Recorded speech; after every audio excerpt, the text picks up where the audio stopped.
Hi, I'm Ann. Ann, welcome to my little world.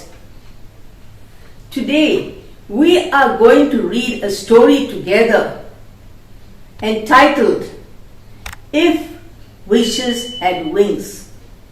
This story is designed especially for all those who just don't feel like reading.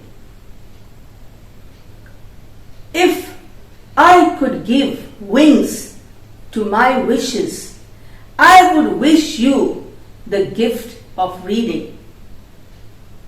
Incidentally, this story was written by me way back on June 15, 2018. Happy listening. Reena was tired after the long journey back to Margaon and just wanted to sit in a cafe and sip a nice cold coffee. She made her way to Tato's cafe.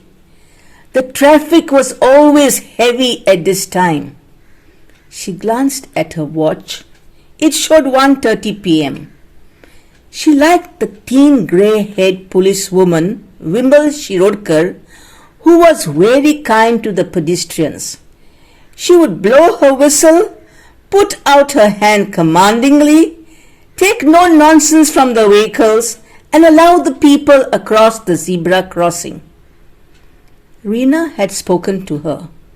It was her desire to write a piece on her in one of the dailies, appreciating this superwoman. Soon, she was sipping a nice and icy cold coffee. She sipped till the last drop was over and a peculiar sound of her sipping emptiness could be heard. Embarrassed, she glanced around. Had anyone heard that sound? No. Apparently, everyone was busy digging into their mills. She contemplated. Should I order a vegetable biryani plate? But then she shook her head. Home was just a 5 minutes walk away. She sat there for some time, playing with the glass in her hand. Had it been just 5 months back when she had been given her death warrant? She could remember the shock and despair on both Mom's and Dad's faces. She too had that one short angry moment of feeling cheated by life. Here was she, a young girl of 25 years, betrothed to handsome Derek. She had loved him from the age of 10. He had been a handsome 15 then. Their houses touched each other. One could say that they almost kissed each other. She smiled at the image of their houses in such a compromising position. Their houses were just a 5 minutes walk from Grace Church. Her heart had jumped with the greatest delight when he had confessed that he had liked her, even when she was a young girl of 5, with her 2 plaits swinging as she walked. Then there had been the merry-go-round of dating for 2 long years. Their parents had delighted in their children joining together in matrimony. The big date had been set for May 2019. They had planned to tie the knot this May, but the halls were all booked. She sighed.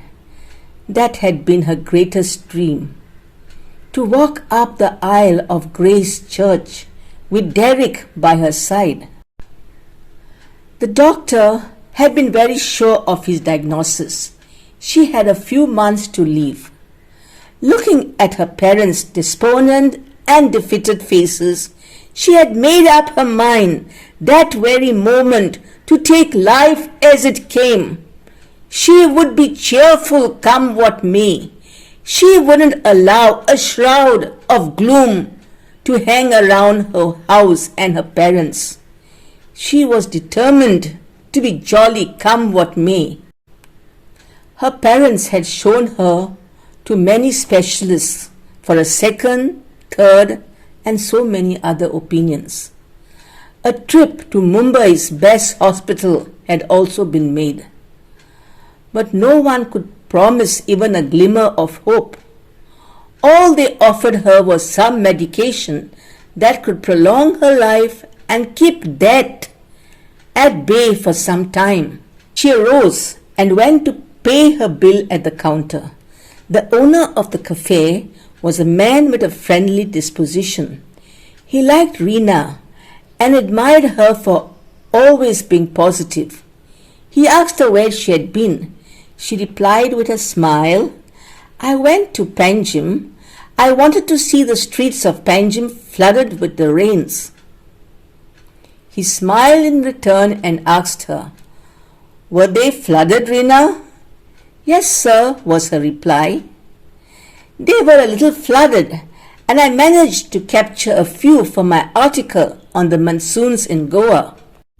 After lunch, she went up to her room and looked at the list of all the things she wanted to do before she bid farewell to this earthly existence. Going to Panjim by herself had been at number 5. She tick-marked this. Now she had to write an article on monsoons in Goa. She felt a familiar tug at her heartstrings. She knew that Derek was really number 1 and number 2 and number 3 on her real list, but she had not put it down. She recalled his reaction when he had heard the news. He had rushed over and had drawn her close to him. He had spoken of his love for her and his wish to be married to her as soon as possible. She had felt tempted to fall in with his plans, but she knew that as time passed by, she would get worse, and she didn't want him to regret and be saddled with a sick and dying wife. He was a professor in Chole College and was pursuing his PhD. She didn't want his plans to be jeopardized because of his commitment to her. "Reena, sweetheart, please say yes. I'll have you at least for a short time," he had pleaded.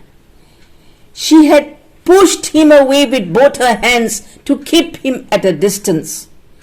With him holding her so close, she just could not think rationally. She moved from his embrace and went and sat on a nearby chair. "Sorry, Derek. You know I love you, but I don't want to be a bother to anybody. How could I be a partner to you? I would only be a liability," she had said, as clear-headed as she could. "But Reena, we love each other. Doesn't this love count for anything?" he had countered. "No, Derek," she had remarked. "I don't want your pity. That's the last thing I want from you."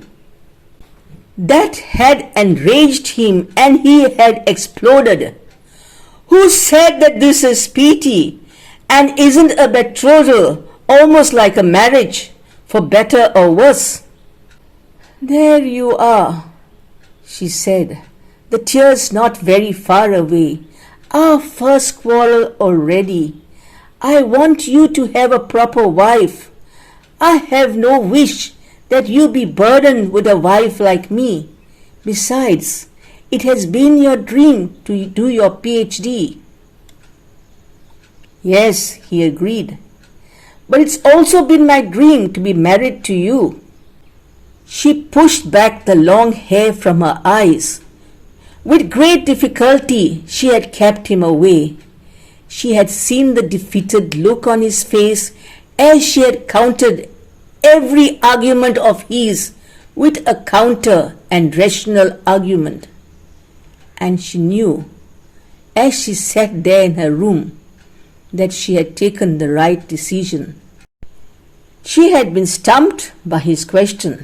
"Suppose it was me, would you back out?"